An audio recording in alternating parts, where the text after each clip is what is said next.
நம்ம எத பத்தி பார்க்க போறோம்னா, தஞ்சை பெரிய கோயில் தாங்க.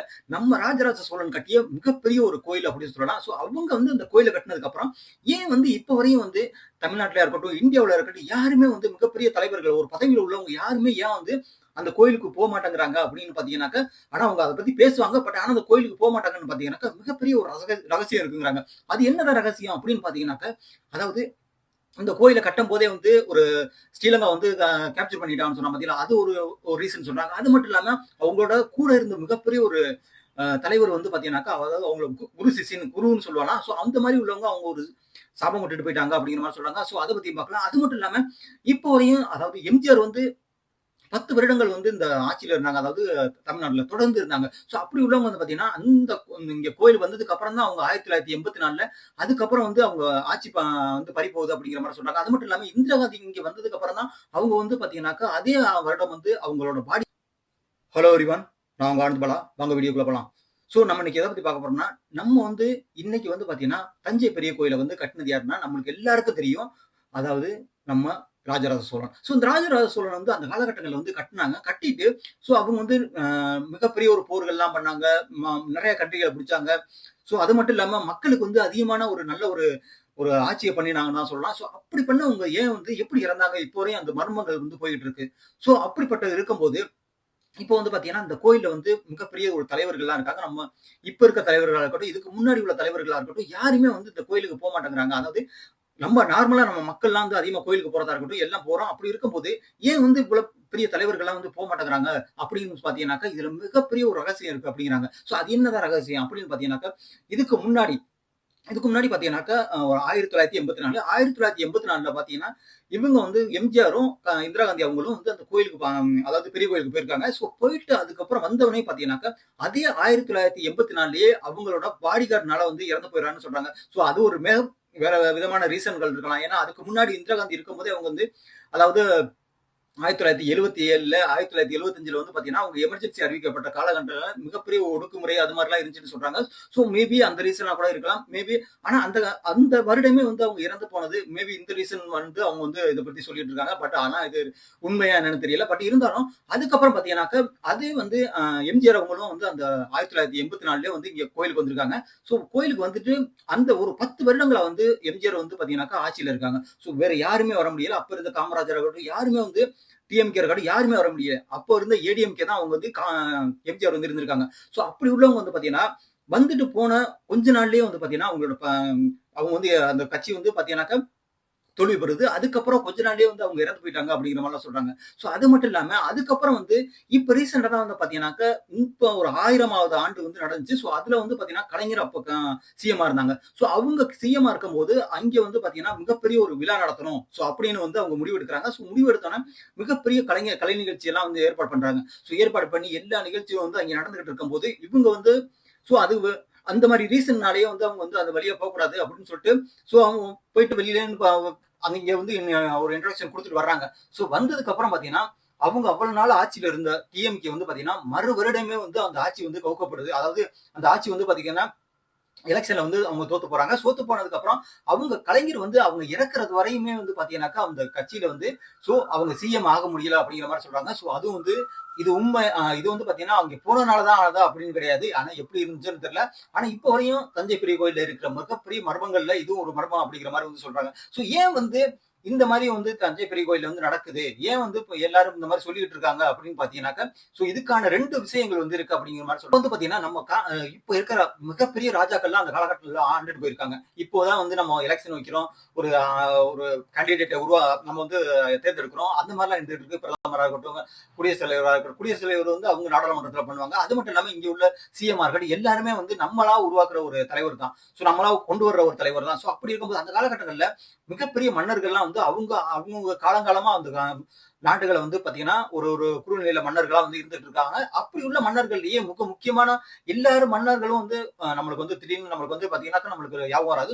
முக்கியமான நபர்கள் தான் வந்து பாத்தீங்கன்னாக்கா நம்ம ஞாபகத்துக்கு வந்துட்டு இருப்பாங்க. அப்படிப்பட்ட மன்னர்கள்ல வந்து ராஜராஜ சோழனும் அவங்களும் ஒருத்தவங்க போது நம்ம வந்து ஒரு தமிழங்கும் போது நம்ம வந்து மிகப்பெரிய ஒரு பெருமை அடையணும். ஸோ அப்படிப்பட்ட சோழன் வந்து பாத்தீங்கன்னாக்க 1000 வருடங்களுக்கு முன்னாடியே மிகப்பெரிய ஒரு டெம்பிள கட்டியிருக்காங்கன்னா இது நம்பவே முடியாது. ஏன்னா அந்த கோயில் வந்து பாத்தீங்கன்னாக்க மிகப்பெரிய ஒரு ஃபுல்லா கிரானைட் கற்களா தான் வந்து கட்டியிருக்காங்க அப்படின்னு சொல்றாங்க. இது வந்து அதாவது அந்த தஞ்சாவூர் சுற்றுலாவுல பாத்தீங்கன்னாக்கா அந்த அளவு வந்து கிரானைட் கற்கள் எதுவுமே அந்த அளவு கிடையாது. ஸோ அப்படி உள்ள மலைகள் வந்து எப்படி வந்து இவ்வளவு ஒரு லாங்ல இருந்து கொண்டாந்து இந்த இவ்வளவு பெரிய ஒரு கோயிலை வந்து கட்டியிருப்பாங்க அப்படின்னு பாத்தீங்கன்னா 7 வருடங்களுக்குள்ளேயே இந்த கோயிலை கட்டி முடிக்கிறாங்க அப்படின்னு சொல்றாங்க.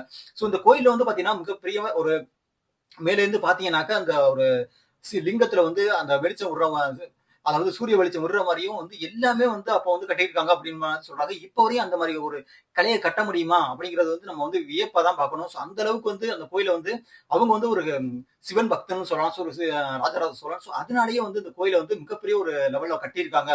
ஸோ அப்படின்னு சொல்றாங்க. ஸோ அப்படி கட்டினவங்க வந்து பாத்தீங்கன்னாக்கா இந்த கோயிலை வந்து எப்படி வந்து இந்த கோயிலை வந்து அவங்களுக்கு யாபம் வந்துச்சு, எப்படி வந்து கட்டணும்னு தோணுச்சுனாக்கா அவங்களுக்குன்னு ஒரு குரு இருந்தாங்களாம். ஸோ அந்த குரு என்ன சொல்றாங்களோ ஸோ அதை தான் வந்து அவங்க மெயினா கேட்பாங்களாம். ஸோ அதே மாதிரி என்ன பண்றாங்கனாக்கா இவங்களுக்கு வந்து அவர் சொல்றாராம், நீ உன்னோட வந்து ஒரு எல்லாரும் ஞாபகம் வச்சுக்கணும்னா, நீ ஒரு மிகப்பெரிய ஒரு கோயில கட்டு. சோ நீ ஏதாவது ஒண்ணு செய்ய அப்படிங்கிற மாரி சொல்றாங்க. சோ அதனாலேயே இவங்க என்ன பண்றாங்கன்னாக்கா, மிகப்பெரிய ஒரு கோயில கட்டுவோம். சிவன் கோயில கட்டுவோம். அதாவது பிரகதீஸ்வரர் கோயில கட்டுவோம் அப்படின்னா, இதுல வந்து கரூரார்ன்னு சொல்லுவாங்க. சோ அவங்களோட அ குரு. சோ அவங்க கரூரார் என்ன சொல்றாங்கன்னாக்கா, நீங்க வந்து ஒரு பெரிய ஒரு தஞ்சை பெரிய கோயில் கட்டுவோம் அப்படின்னு சொன்னாங்க.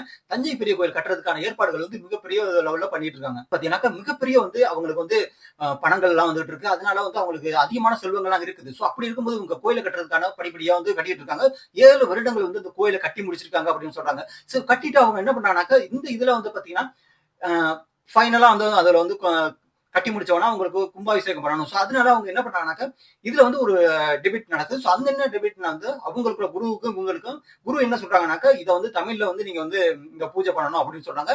அதாவது ராஜராஜ சோழன் என்ன சொன்னாங்கனாக்கா, நான் சமஸ்கிருதத்திலயும் பண்ணுவோம், தமிழ்லயும் பண்ணுவோம், சமஸ்கிருதத்திலயும் பண்ணுவோம் அப்படிங்கிற மாதிரி சொன்ன மாதிரியும், சோ அந்த காலகட்டங்கள் வந்து சொல்லப்படுது. சோ அப்படி சொன்னாலும் குரு என்ன சொல்றாங்கனாக்கா, நீ சமஸ்கிருதத்துல தமிழ்ல பண்ண மாட்டியா அப்படின்னு சொல்லிட்டு அவங்க என்ன பண்றாங்கனாக்கா, மிகப்பெரிய ஒரு சாபத்தை கொடுத்துட்டு போயிடுறாங்களாம். சோ அதனாலேயே வந்து இந்த கோயில் வந்து இப்ப வரையும் வந்து மிகப்பெரிய ஒரு யாரு போனாலும் இந்த மாதிரி நடக்குது அப்படிங்கிற பாத்தீங்கன்னா ஒரு கற்பனையா வந்து சொல்லிட்டு இருக்காங்க. சோ ஆனா இது உண்மையா என்னங்கிறது தெரியல. பட் இருந்தாலும் இது ஒரு ரீசனா வந்து சொல்றாங்க. அடுத்து மிகப்பெரிய இன்னொரு ரீசன் என்னன்னாக்க, இவங்க வந்து ராஜராஜ சோழன் வந்து அந்த காலகட்டங்கள்ல வந்து தஞ்சை அதாவது மிகப்பெரிய நிலப்பரப்பு எல்லாம் பிடிச்சிட்டு இருக்கும்போது இவங்க அப்பவே வந்து பாத்தீங்கன்னா மிகப்பெரிய ஒரு அதாவது நேவியை வந்து உருவாக்கி இருக்காங்க. சோ ஏன்னா மாலத்தீவை பிடிச்சிருக்குன்னு சொல்றாங்க. அது மட்டும் இல்லாம ஸ்ரீலங்காவோட பாதி ஸ்ரீலங்கா வந்து பிடிச்சிருக்கான் அப்படின்னு சொல்றாங்க. சோ அப்படி சொல்லும் போது இவங்க வந்து எப்படி வந்து இவ்வளவு பெரிய படைகள் 10,00,000 படைகளுக்கு மேல வீரர்கள் மேல வந்து அவங்களுக்கு இருப்பாங்க அப்படிங்கிற மாதிரி சொல்றாங்க. சோ அதனால இவங்க என்ன பண்றாங்கன்னாக்கா மிகப்பெரிய ஒரு படையை உருவாக்கி அதாவது நேவியை பேஸ் பண்ணியே வந்து போறாங்க. அதாவது ஸ்ரீலங்காவோட பாதி நிலப்பரப்புகளை வந்து இவங்க பிடிச்சிடுறாங்கன்னு சொல்றாங்க.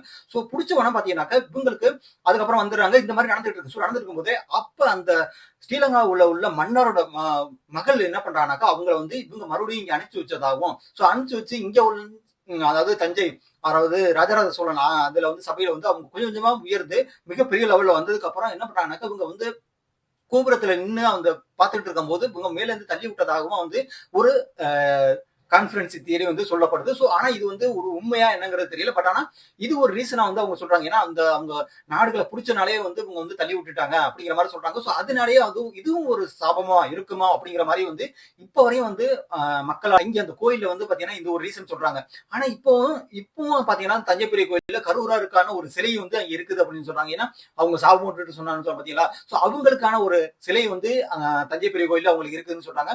நம்ம தஞ்சை பெரிய கோயில்ல வந்து பாத்தீங்கன்னாக்கா மிக முக்கியமா நிகழ்ச்சி எல்லாம் நடக்கும். சோ அப்படி நிகழ்ச்சிகள் அதாவது ஒரு விழாக்களா இருக்கட்டும், ஏதோ ஒரு இது நடக்கும்போது பாத்தீங்கன்னாக்கா மிகப்பெரிய ஒரு கூட்டங்கள் வர்றதா இருக்கட்டும், எல்லாருமே வருவாங்க. சோ அப்படி வந்து நானும் அந்த கோயிலுக்கு நானும் போயிருக்கேன். சோ கோயிலுக்கு நானும் 2, 3 வாட்டி எல்லாம் கோயிலுக்கு போயிருக்கேன். தஞ்சை பெரிய கோயில். சோ போயிட்டு இருக்கும்போது பாத்தீங்கன்னா மக்களோட கூட்டம் அதிகமா இருக்கும். ஆனா வந்து பாத்தீங்கன்னா இப்ப வந்து மிகப்பெரிய தலைவர்கள் யாரும் அங்க போறது இல்ல. பதவியில இருக்கிறவங்க யாரும் போறது இல்ல அப்படிங்கிற மாதிரி சொல்றாங்க. அப்படியெல்லாம் ஒரு ரீசன் இருக்குதா என்னன்னு தெரியல. பட் அவங்க சொல்றாங்க பெரிய மக்கள் கூட்டம் அதிகமா போறதா இருக்கட்டும் எல்லாரும் தஞ்சை பெரிய கோயிலுக்கு போயிட்டு இருக்காங்க. சோ அப்படி போயிட்டு இருக்கும்போது இது ஒரு ரீசனா வந்து எல்லாரும் சொல்லிட்டு இருக்காங்க. ஆனா அது உண்மையா பொய்யா அப்படிங்கிறது தெரியல. பட் இருந்தாலும் இது ஒரு ரீசனா வந்து சொல்றாங்க.